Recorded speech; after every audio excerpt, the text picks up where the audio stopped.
190টির বেশি দেশ নিয়ে দুবাইয়ে সম্পন্ন হয়েছে বৃহত্তর খাদ্য ও পানীয় পণ্যের গালফ ফুড মেলা।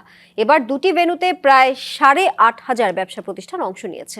বাংলাদেশ প্যাভিলিয়ন পায় এক্সপো সিটিতে, যেখানে দর্শকদের আগ্রহের কেন্দ্রবিন্দুতে বাংলাদেশি পণ্য।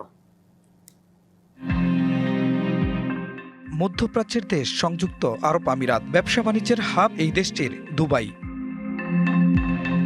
এই শহরে বছরে প্রায় প্রতি মাসেই কোনো না কোনো মেলার আয়োজন থাকে, যেখানে বিশ্বের বিভিন্ন দেশের মানুষ ভিড় করেন। এবারের আয়োজন ফুড অ্যান্ড বেভারেজ মেলা। বাংলাদেশ থেকে অংশ নিয়েছে প্রায় 34টি প্রতিষ্ঠান। দর্শকদের আগ্রহ থাকলেও ভেন্যু পরিবর্তন ও দূরত্বের কারণে এবারের মেলা চ্যালেঞ্জ ছিল ব্যবসায়ীদের জন্য।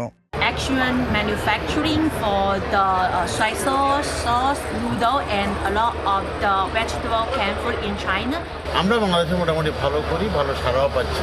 রাস্কের সাথে সাথে আমাদের চায়েরও যেই চাহিদা আমরা তৈরি করেছি। কারণ এখানকার যে অর্গানাইজেশন এবং আপনার স্টল ডিজাইন এবং আদার্স যে সাপোর্ট, সবগুলো আমরা গভর্নমেন্টের লেভেল থেকে ভালো পাইছি। বাংলাদেশ কাউন্সিলর এবং Bangladesh commerce ministry export promotion board আমাদেরকে সবসময় সহযোগিতা করে আসতেছে।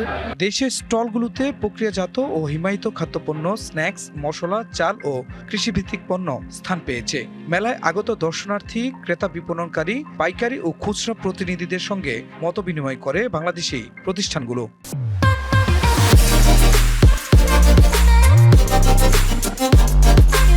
বিভিন্ন প্রতিষ্ঠানের মাধ্যমে বাংলাদেশের যে রপ্তানি পণ্য সরবরাহ করার যে টার্গেট, সেই টার্গেটে আমরা লক্ষ্যে পৌঁছাতে পারি। গালফ ফুডে আমাদের আয়োজন করে আমাদের যে অংশগ্রহণ বাংলাদেশ থেকে, সেই লক্ষ্যমাত্রা পূরণ হবে, আমাদের সেই প্রত্যাশা পূরণ হবে বলে আমি আশা করি।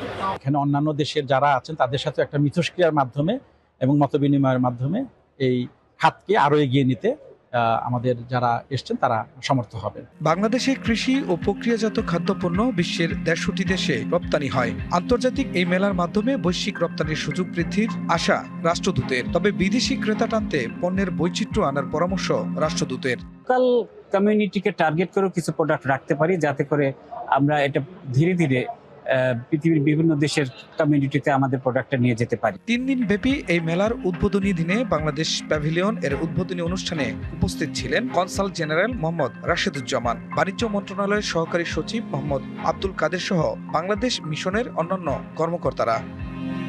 DBC news desk.